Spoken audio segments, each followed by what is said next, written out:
smile, every hug, every kiss, every touch, every person in my life that I care about and love. But wait, maybe I'm getting too emotional. That's exactly what they say you ain't supposed to do. Suppress your feelings, never talk about your pain. Can't appreciate the sun without acknowledging it rains, right? That's right. So this a moment of clarity. And make sure you always protect your energy. You stay focused and your life gon' be lit. And you are now rocking with Celeste, the therapist. Let's go. Hi. All right, so hi, beautiful people. If you've never been in here before, thank you so much for being here. I appreciate you. My name is Celeste. I am a therapist from Boston. I come on, I talk to people who are doing things to empower the lives of others by sharing their story. So I've been podcasting since 2018. So we are now streaming on Facebook, Periscope, and YouTube. But you can always catch the audio of the podcast on all podcasting platforms. And so when the pandemic started, I started to come on live on all of these platforms. And it's been a really amazing experience. I feel like a lot of times when we get stuck, we struggle with how do we get out of this circumstance? And I think when we are able to hear people's stories, it really helps empower us. It really helps us kind of think differently, which is why I always say I'm here to help you shift the way you think. I think when we can think differently, we can get more clarity. So I have a really special guest. I'm going to introduce her with a clip on what she's doing, and then we're going to hear from her. So I'm going to just share my screen and let you guys see this. Okay, here we are. All right. A woman right here in Indianapolis has created an app specifically for Black women, and it's focused on self-care. Katara McCarty tells us recent events, from protests to moments of racial injustice, can sometimes be a lot to bear for people of color. We started seeing Ahmaud Arbery videos, and we heard about Breonna Taylor, and then George Floyd. Those videos went viral, and just the amount of grief and pain and stress that I was feeling and that I could feel collectively with the Black community was so massive. The app is called Exhale. Inside, you'll find meditation, life talks, and guided breathings through the app. McCarty says she was also a... All right, so let's bring on Katara. Hey! Hi, how are you? I'm so good. I just feel so honored to just be hanging out with you tonight. Yes, I'm honored to have you after that amazing clip. So one of the things that I do is I like to hear people's story, right? And we were able to kind of hear why you started this app, but I think it's important to understand like who you are. So tell me a little bit about where you were born. Yeah, so we got to throw it back to 1972. For this, I was born in 1972 in Indiana, small town here in Indiana, Kokomo. And my mother went to the hospital like many mothers when it's time to give birth, and she had me. But instead of being excited and bringing me home, she had me and then abandoned me at the hospital. And so my biological mother is white and my biological father is Black, so I'm biologically biracial. And so I went into foster care, and they were having some challenges placing me because it was 1972, and back then it was very, very taboo to marry outside your race. And it was back in the 60s, like 67, 68, it was still illegal to marry anybody outside your race here in the state of Indiana. And it was illegal, like by law. Oh, So, yeah. And so, it's still very, you just didn't step outside of your own race, especially to have a child out of wedlock. And so there were a lot of things at play in her life. But one of the things was that, she was pregnant and did have a Black baby. And so she lived in even a smaller town than what I was raised in. And it just wasn't acceptable. And so she abandoned me at the hospital. I went into foster care. They were having, it was challenging to place me because I was biracial. And so white families didn't want me because I was too Black, and Black families were a little unsure, right, about raising a biracial child. And so my file came across this woman's desk. She called her niece, who had been talking about adopting another baby girl. She had already adopted one. And she called her niece and said, hey, we have this baby. We'd like to get her placed in a home. I know you've been talking about adopting. What do you think? And she's like, yeah, I'm open to it. And she said, well, I need to let you know she is biologically biracial. Her biological mother's white, dad's black. And her niece was like, bring that baby to my house. Give me that baby.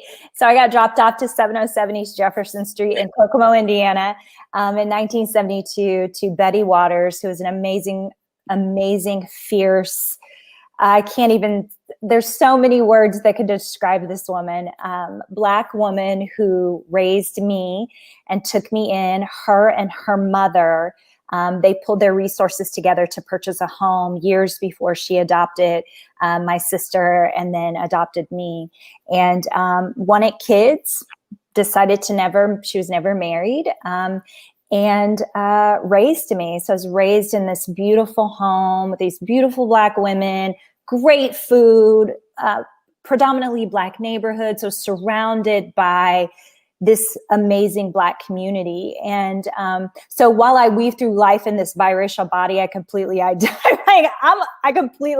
as a Black woman, which has kind of been an interesting dynamic in my life as well.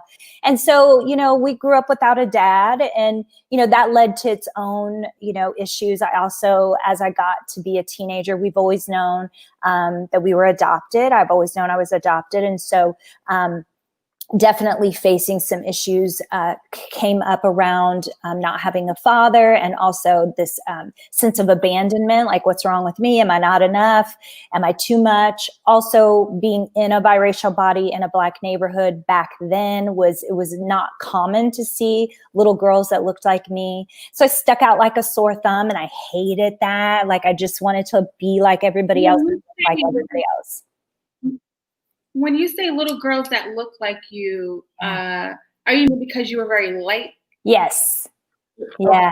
Okay. So was there a lot of other biracial kids in my neighborhood, right? It was a Black neighborhood. And so I didn't really, even when I went to school, like when I started going to school, white little girls would point out that my skin was different, right? Like there was one little girl in second grade that we bonded on the first day of school, only for her to come back the next day and say, my mommy said we can't be friends because you're Black.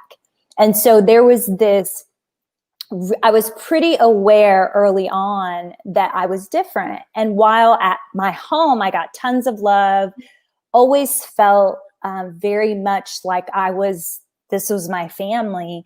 There were little things that let me know that I was different. Like my grandmother would hot comb her hair and my mom's hair and my sister's hair. And then I'd sit in the chair and she'd be like, Sissy, we can't hot comb your hair. So there'd be little things that was like, oh, I don't quite, like while I have so much love and acceptance and always felt like I belonged, there was a part of me that was like, where do I really belong? And so as I got older, trying to unpacking this sense of abandonment, unpacking, as Black and brown people, we face systemic racism pretty early on in our lives, and kind of facing that. My sister is Black. She's not biracial. And so just even doing life with her, and she's also gay, and so the intersectionality that she faces, and so it's just been an interesting kind of journey that I've been on, and really had to get a therapist and a coach to begin to unpack all of that. And I've been saying a lot in interviews is in doing that led me on this journey to kind of really deal with my stuff, and also really come back home to myself. And when I was able to come back home to myself and begin to kind of rewrite my story, reclaim my story and rewrite my story and deal with my issues, that some of those issues were caused by other people's decisions, right? Like my mother abandoned me at the hospital. Like that wasn't my decision. I was an innocent human in that situation, but it caused problems for me, right? And so I had to really begin to take this journey of unpacking all of that, reclaiming my story, rewriting my story, and really coming home to myself. And that took a lot of work. That took a lot of work, a lot of tears, a lot of grief, a lot of staring my truth in the face, which isn't easy to do. But yeah, so I feel like, I'm 48 years old, so I feel like, oh, there you are. Hey, you. I know you, right? It's taken some time to kind of do that work. One thing you said I wanted to highlight was you had to, recognize a lot of the stuff you were dealing with was things that other people have done. Mm-hmm. And you're carrying this with you. And that was your lens on life for a long time. Mm-hmm. Right. And so once you begin to unpack that, you start to see yourself for who you are and not for what was done to you. Yeah, absolutely. Really I think that I think when things happen to us, while my mom abandoned me at the hospital, that didn't mean that I wasn't lovable or that I wasn't worthy, right? But I carried that for a really long time. And once I realized, her issues are not my issues. Who doesn't love a little infant baby? Oh my gosh, it's an infant, it's a newborn. Newborns are amazing. There's not a newborn that's not amazing, right? So that's not my issue, but I carried that for a long time. And once I was able to kind of separate, wait a minute, that was her issues and her decisions. While that impacted me, they're not mine. And so I had to kind of decipher, no, that's yours. And now this is mine. And what do I do with this? So it's a process. It takes a lot of courage too. It does. That's a testimony in and of itself. And so we understand where you're coming from, right? And how challenging this was, just being biracial, the abandonment. But then you're also able to acknowledge that you had a lot of love, which is awesome. Mm-hmm. Now let's fast forward. Now we're in 2020, right? The pandemic happens. What are you doing during this time? March happens. The president comes on and there's this lockdown happening. What happens to you and where are you in life at that point? Yeah, so I'm an entrepreneur. I'm a coach, a personal development coach. I also coach organizations around vision, values, any issues that they're having. So had a pretty decent clientele. I'm also a public speaker. And so was really excited about 2020 and building my clientele and continuing to get out and speak. Had locked in some speaking engagements, was really feeling jazzed about the year. And March came and we went on the lockdown. And I mean, within 1 week, Celeste, I lost over half my clientele. It was all of that came to a screeching halt. And I was like, oh my gosh, this is not good. This is not planned, right? And so lots of anxiety, lots of stress that impacts my checking account, right? I still got bills that are coming in. And so I started trying to manage my anxiety and stress. So I was reaching for apps that I normally would reach for to help manage meditation and breath work. And, I'm a coach. So things that I encourage my clients to do, I had to really amp that up. And so I was amping up my self-care, amping up my emotional well-being practices. And then what was happening in the news was they were reporting on how the Black community was being impacted disproportionately by COVID. And then they would say that, and that was it. And I was just screaming at the TV. I'm like, well, that's not the full narrative. We aren't getting COVID more because our skin's brown, right? It's because of systemic racism. You're not telling the full story. So I was super frustrated about that. And then what started hitting our news feeds was the killing of Ahmaud Arbery, the killing of Breonna Taylor. We watched George Floyd say some of his last words, "I can't breathe," in our news feeds. And the level of stress and anxiety that I could feel personally, but that I could also feel with the collective community, it felt very hopeless and almost like we were hemorrhaging, right? This is just beyond what I had ever experienced in my lifetime. And so I was just like, what can I do? Like, what can I do to help my community? And I got on a call with a lot of Black leaders, and somebody said, we have to stop waiting for the government to come for us, and we have to step up as the community and take care of ourselves. And that just like hit me like right in my heart. And I went to bed that night, cried myself to sleep. And I woke up the next day and I was like, I have to do something. I have to play my part in like leaning in and helping my community. What is that? What does that look like? And so a couple days later, I reached for my phone to kind of, again, go through some meditation with these apps. And there was such a disconnect. They were like, think about good thought. I was just like, do you not know that like somebody was literally like, I'm like, do you not know what's happening? And, you know, it's not to slam these apps, but, you know, they record these meditations year in advance. But it was in what was playing out in my life in real time was not reflected in the apps that I was reaching for. And I think, and also with me being a therapist and hearing from my clients and this back to work as usual, like all these things are happening. And I think there's a huge disconnect when you are not, you know, just same way with the kid wants a cookie, they can't have a cookie. We're like, it's just a cookie. But if we were a kid, we would understand the dynamic of their frustration because they can't have a cookie, right? Mm-hmm. And so I think people that are not Black, they don't understand the racism. It is back to work as usual because they're not affected. So what you're saying is that a lot of the apps, they're fine, but for what you needed them to be, you could not find that. I couldn't. And I mean, there are a couple of apps. I have to shout out Liberate app. It's for people of color.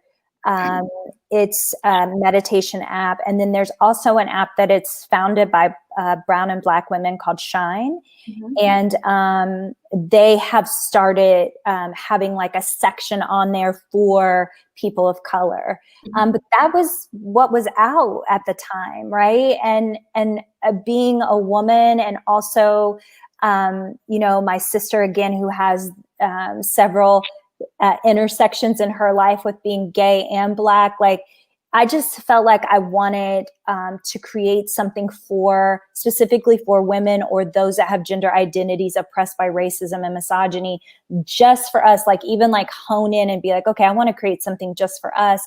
And that's more than just a meditation app. Like I wanted it to be an emotional well-being app. So I was like, what if I put in the app what I give my clients, and also my own practices for emotional well-being.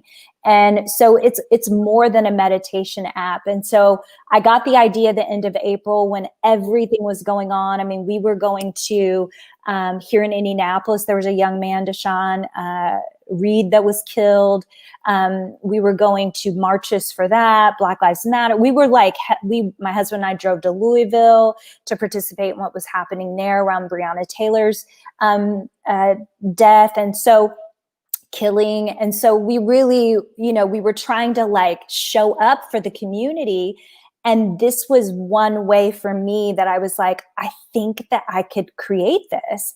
And I'm not a tech person. I don't claim to be a tech person. I mentioned I was 48 years old. I remember when computers came out. Sometimes I need my daughters to help me figure this phone out, right? Like, but I knew that I was being drawn by this bigger, it felt like this why. This is why I need to do it. I'll figure out the what. I'll figure out how to do it. What does that feel like for entrepreneurs that are listening to this right now? Because now you're being drawn to create something that you don't know how it's going to happen. And I know a lot of people, especially people of color, we are very big on creating, but I think a lot of fear sets in. How do you keep pushing forward despite the fact that you're not really sure how this is going to look for you as far as building this app out? Yeah, for me, I felt this great draw to meet a need. And the why was so much bigger than my fear or my doubts or the what or how. There was this overwhelming, like, I have to do this. It felt very divine. it felt like I was being pulled like a magnet, right, to another magnet. Like it was like I couldn't say no to it. It was so obvious to me. And then it was like confirmation after confirmation. I would talk to people, I would jump on a webinar, and they're like, we have to take care of our emotional well-being and we need to meditate. And I found out that all these things were like popping up that I'm like, what?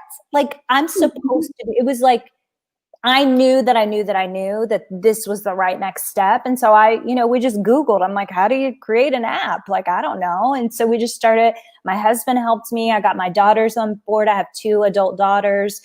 They got on board. I wanted it to be curated by us, for us. And so I wrote all the meditations. My daughters and I narrated all of the meditations and the breath work. We added guided visualizations in there to help people go on an internal journey, which is a lot of how I work with my clients. We use our imagination. So we put some of that in there, some coaching talks. And, I called my producer who produces my podcast, and I told them what I was doing, and they were looking for ways to show up for the Black community. They're a white-owned business, and they pro bonoed all the production work for it. It was amazing. It was like another sign. I talked to my PR firm that I had been their coach. I had been coaching their executive team.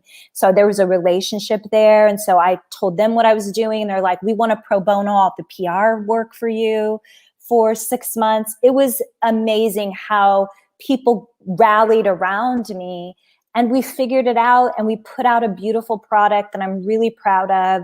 And that is really, it has become what I hoped it would become, which is a true resource for Black, Indigenous women of color, specifically Black women in this season of all of our lives. Yeah, it's been really a beautiful experience. So how did you come up with the name, right? This is called Exhale, right? Yeah, it's called Exhale. Yeah, the name really, I was really struck by the I can't breathe, the last words that George Floyd said. And everything that I was listening to, I was really surrounding myself, and again, with Black people in the Black community, and how were we going to show up for each other. And every time I would kind of lean in, somebody would mention that, and it felt like that had become our cry, and it has been our cry for 400 years, right? Systemic racism has had its knee on our necks, right? It has kept us oppressed. And what I know about breath work, what I know about stillness and practicing mindfulness is it's all about connecting to your breath.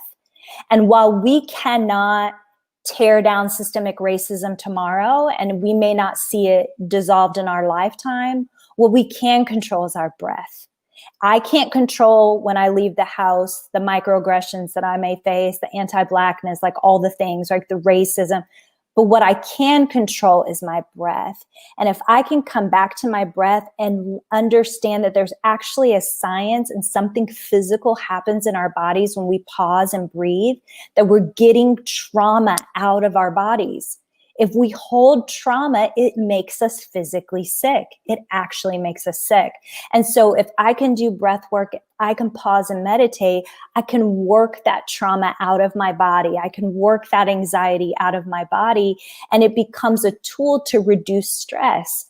And if I can learn how to reduce stress, I can learn how to stay healthier mentally. I can stay healthier physically. And so I was like, what if we exhaled?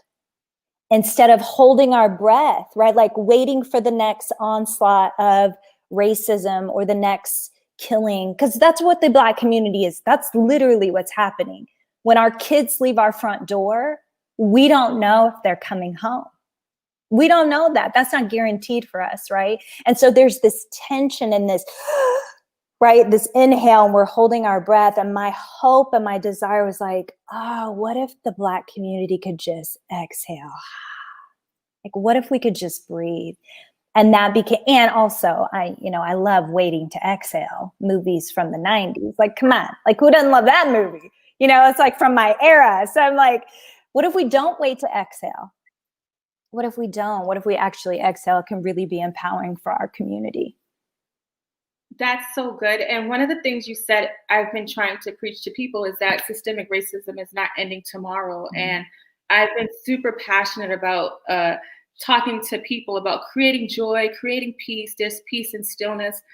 Can you tell people about, because I think there's this thing, well, we have to do this and we have to do this. I was like, I know we do, but we need you to be here in order to keep this fight going. We'll run out of steam. Can you tell people that, how powerful it is to take care of yourself and exhale, and it actually allow you to be more powerful to fight the fight, right? Absolutely. And I think that's what especially Black women do. We fight and we fight and we fight. And we show up for our community. We show up for people. We take care of people, right? We're constant. I mean, even like the election, literally Black women carried the election, right? Like we got out the vote, like it was Black women. And I think that that's really powerful, but there's a part of that that makes me sad because I know how hard we work and what that takes out of us. And normally we don't take a break. There is no rest. So then we do get burnout. We do make ourselves mentally and physically sick because we're not retreating. And my message, and I just want to put this, I want to get on the mountaintop and just scream this from the mountaintop, put a megaphone to my mouth, is Black, Indigenous women of color, rest is resistance, right? Rest is doing the work, right? So it's not an either or. It's not like I'm gonna just rest and not show up for my community. It's actually I'm gonna rest and I'm gonna breathe and I'm gonna retreat so that I can show up even better for my community in an even more powerful way. Because we have the everyday stressors like everybody else, but on top of it is racism, right? It's systems of oppression that are stressing us out even more, right? And so we have to pull back, and it's a both and.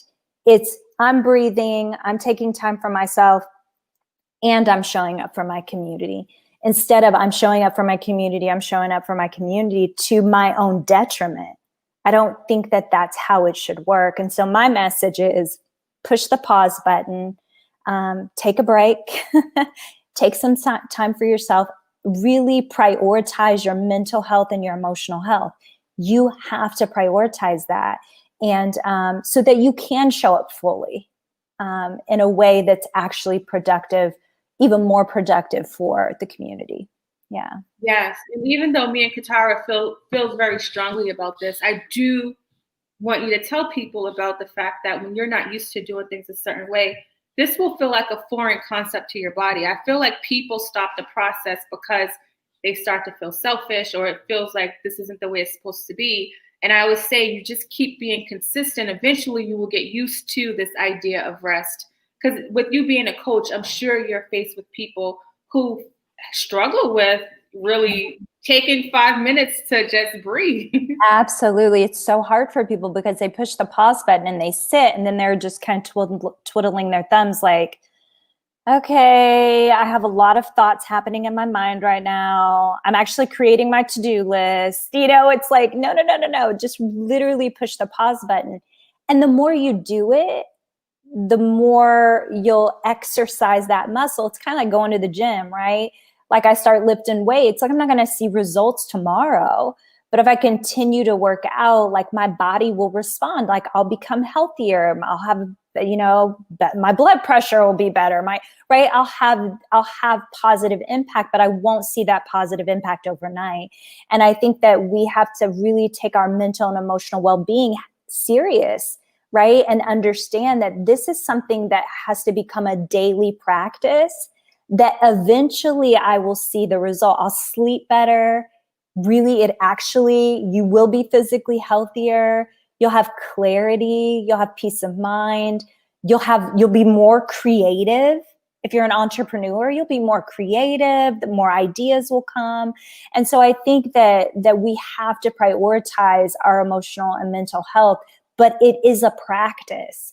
And it can just be, I tell people all the time, you don't have to like get in a yoga pose And, you know, for 20 minutes, like this is 5 minutes, this is 7 minutes, this is 15 minutes. This is sitting in your car after work before you go in the house to the crazy kids and the craziness inside the home. You can sit in your car and actually do some breath work and use Exhale as a resource to guide you through that. And I think that's what's so important about the app is sometimes we don't know what to do. How do I practice emotional well-being? How do I do that? Well, you have Exhale as a resource that can actually, like, you just open it up, click on a meditation, click on a breath work, and we'll guide you. We'll guide you on what to do. It's 15 minutes, it's 20 minutes, it's 5 minutes, it's 7 minutes. And it doesn't have to be an hour. You don't have to, you know, feel like you have to be this like guru or something, like, right? But you got to make it a practice. It's got to be something that you really put into your life every day because you deserve it. You deserve it. You deserve it. You deserve it. That's good. Now, we've talked about the app. How can people like find the app if this is something somebody's listening to and they're like, I want this app like right now? Like, how could they? Yes, you can go to the App Store, Apple App Store, and if you just put in Exhale app, you can put in Exhale app BIWOC, BIWOC, and it should pop right up. Or you could get it on Google Play. You can go to Google Play and download it. It's free to download. Every single page is free. It's open right now with everything that was happening. I am an entrepreneur. And so my plan was to create a freemium model. A part of the app was free. Part of it was subscription based. And I just, like Jacob Blake got shot literally 2 days before we launched the app. I heard his sister speak. And I just was like, I'm not going to make people pay for this. So it's free. Eventually we'll put out version 2 and we'll have a paywall and all that stuff. But right now I was like, you know what? My community is literally hemorrhaging. I felt like our souls were so dehydrated and we couldn't catch our breath. And so I'm like, it's free to download. All the pages are free right now. So please use it. You don't have to pay anything to access it or use it. What is it that you need her to repeat? So this is really good. I'm excited about it. And thank you for your contribution. That's amazing. And it just kind of, I think when all of this stuff started, I wasn't financially or literally affected by it. And I wanted to give back, which is why I started to come on video live. I was coming on 5 days a week. And I felt the heaviness from everything that was happening, and just not just with my clients, but just everything. And I think it took me a while to understand systemic racism, right? Like I just thought life was a struggle. I didn't understand, I think, until Trayvon Martin was not when he was killed, but when the verdict came in, and seeing these GoFundMe pages for the guy that killed him, and the people that made these excuses. And then I think Sandra Bland, because she was me, right? And I think, people like you who are just as affected to come out and create something amazing in such a short amount. It feels like a short time, like we're still in 2020 and you have so much promo and you're really going through. And so I just really want to say, like, thank you. That's amazing. Exhale, it's Exhale. This is wonderful. This is wonderful. So thank you for everything that you do. I do want you to tell people about your podcast, because not only did you create this, the fact that you created this app because you cared about people shows your heart, right? Because you already know how to do the breath work. You already know how to do the stuff, but you wanted to give back. And like you said, we can't wait for people to come save us, right? We have to do it ourselves. So I just want to acknowledge your heart is huge, and I'm really grateful for that. Thank you. Thank you so much. Yeah, podcast, Red Lips and Eye Rolls. I started this podcast in 2019. So I'm 2 years in. And in the beginning, it was like giving coaching tips.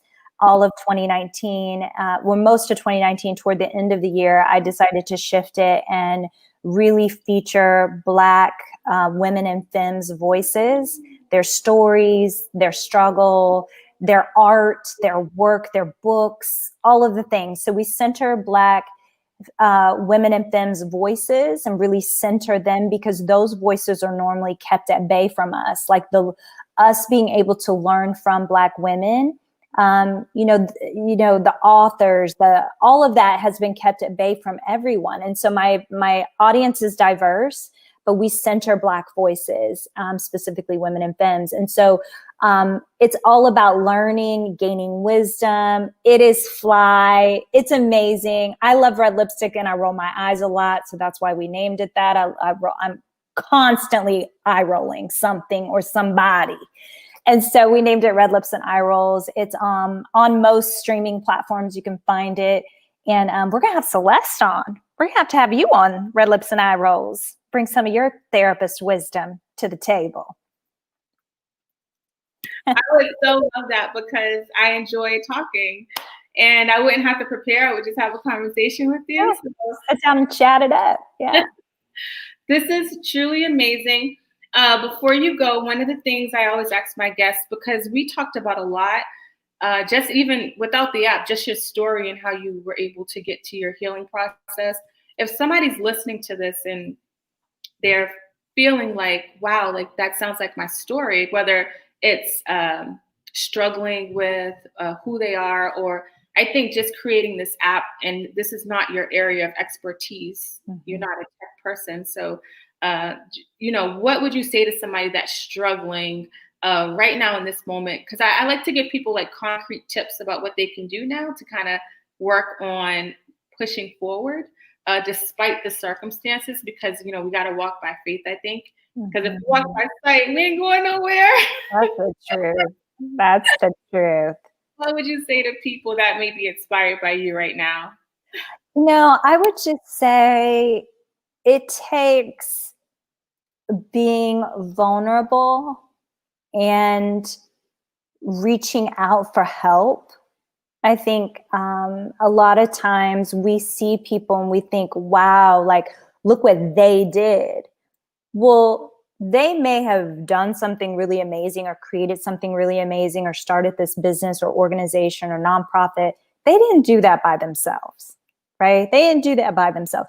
And also, even if it's not starting something, maybe it's, you're like, wow, like, look at, Katara now compared to this baby that was abandoned. Like, wow, she must have some special secret sauce. Like, I don't. I reached out for help. I got therapy. I got a Celeste, right? I had to get therapy. I had to get a coach, had to surround myself with good people and really lean into my support system and say, hey, I'm not doing well today, right? Like, I don't want to get out of bed, or having really good friends that check in on me and say, hey, are you doing okay? And me being honest and vulnerable and saying, I'm actually not doing okay, right? And I think giving ourselves, so doing that, being vulnerable with other people and pulling them in and saying, I actually need help. I need help around whatever it is that you're having challenges to take the next step in. And also being really, giving yourself permission to have a wide range of emotions. I think that we sometimes put parameters on ourselves and we think, oh, I'm not being positive enough, or there's no time to be angry or sad. There's no time to grieve. And I think that we need to like open up and give ourselves more room and grace to experience and to have a wide range of emotions. So if I'm not feeling on top of the world one day, and maybe I need to go back to bed and sleep another hour, right? Or whatever it is, like giving myself permission to do that. If I feel sad and I feel, this level of grief coming up around losing a job or losing a loved one or life not turning out the way I wanted to, or losing a relationship, like giving myself permission to grieve. So I think being vulnerable with asking for help and leaning into people, but also being vulnerable with yourself and saying, you know what, I'm feeling kind of down in the dumps today, and that's okay. That's okay. I don't have to always be like strong. I don't always have to be strong. I don't always have to be strong. So being vulnerable, I think, is key. I love it, especially because, I tell people we're not robots, and so for us to honor our emotions is extremely powerful, because we're human, and part of the human experience is like, we're going to feel pain. Absolutely. And another thing that you said was, you know, I didn't start here at Celeste the Therapist podcast, and throughout my podcast, I share my story.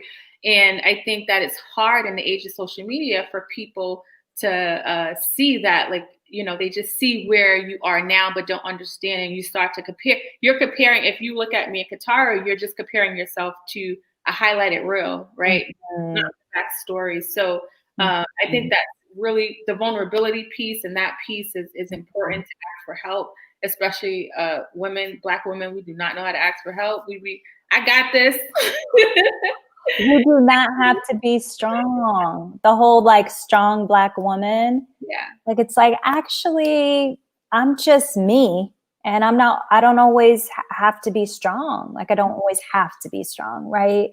Mm-hmm. And really leaning into people that can lift you up and support you instead of you being the one supporting everybody else all the time. That's hard for us to do. Now, listen, I'm saying it like I do it all the time. I'm not really great. I'm trying. We try. I'm trying. So I don't want anybody to think I got this down. I definitely don't have it down. I'm still reaching out and asking for help, and you know, it's hard, but I'm doing it. Yes, this is good. Oh my gosh, thank you so much. So we know to find the Exhale app, we know where to find that. But how can people find you? Because are you still coaching during this time? Yeah. People, let's say somebody wants to work with you, send you a message. Like, how can people find you? Yeah, you can find me at KataraMcCarty.com. You can go there, and all the things are there. All the things that I do and services that I offer on there. You can message me from there. Follow me on Instagram. Follow Exhale app on Instagram. Yeah, that's it. KataraMcCarty.com. Super easy. Super easy. Thank you so much for making space to come on. This was wonderful. This was wonderful. This was like, I felt like I sat with a therapist. You did. I know. So I was like, I sat with a therapist. I feel better. So when I first started podcasting, I think I overthought it. And my husband listened to the first one. He's like, you're in your head too much. He's like, just treat it like a session. I'm like, oh, duh. I just talk. We're fine. So, yeah, so good. Can't wait to do it again. Yes, I'm so glad that you're on. And then when I'm on Katara's podcast, I'm going to share that with the world. So thank you so much for your light, your spirit, and your heart. You are appreciated, and we appreciate you. Thank you so much for having me, Celeste. I really appreciate it. It was fun. It was a fun evening. Thank you. Okay, bye. Bye. Oh, that was so awesome. Letting others know. Yes, that's so good, Miss Grant. Letting others know you need or how you feel instead of doing everything. Yes, that's good. This was so good.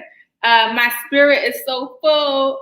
Every time I meet people that are empowering other people, and she did not have to create this platform that she did. So if you are watching this now, this will be available on the audio podcast. Again, you can find the app on App Store and Google Play, which is so amazing. So you guys know I podcast live Mondays and Thursdays. You can find the podcast streaming everywhere. We are in 130 countries. Thanks to you guys for sharing this podcast and coming in and rocking out with me. This was great. Thank you. I'm so glad you enjoyed it. Thank you so much for rocking out with me. I hope you guys have an amazing weekend. We'll be back Monday. I believe Monday we're talking about relationships. So if you are into the dialogue about relationships, definitely come back. It's going to be amazing. If you want to learn more about me, all you got to do is go to celestetherapist.com, and I will talk to you guys. Every smile, every hug, every kiss, every touch, every person in my life that I care about and love. But wait, maybe I'm getting too emotional. That's exactly what they say you ain't supposed to do. Suppress your feelings, never talk about your pain. Can't appreciate the sun without acknowledging it rains, right? That's right. So this a moment of clarity, and make sure you always protect your energy. You stay focused and your life goes